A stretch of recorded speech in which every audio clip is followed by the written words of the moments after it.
Okay, so this is something else that's really cool. If you look here, I have what was an ash tree at one point. We have the emerald ash borer in this part of Canada. So essentially what happens is the borer goes in and makes habitat for itself inside the bark and kills the tree. So there was a huge tree here, which created a big shade space in this garden. So we couldn't really use it to grow things that needed full sun. But at the same time, the roots are still in the ground. So every year it's going to start to produce these shoots. And something called farmer managed natural regeneration is when I decide which plants I'm going to keep in the system and which plants I'm going to use for something, whether it's compost or fuel or mulch. It could be any of those things, or food.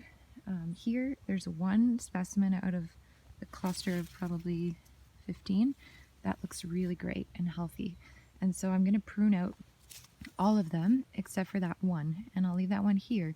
And at one point it might decide to become the next shade tree in this garden when we don't want to manage the whole space anymore.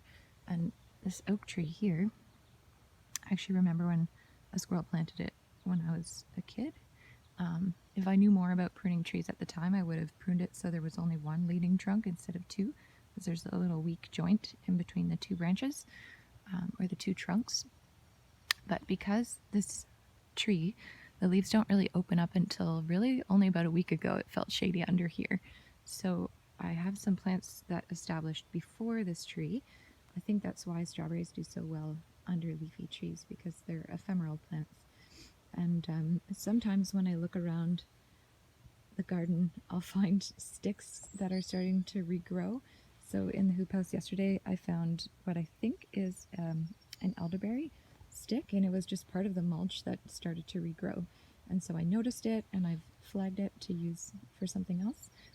So you can often find little bits and pieces of regrowth in your garden once you just start to not export everything out of it.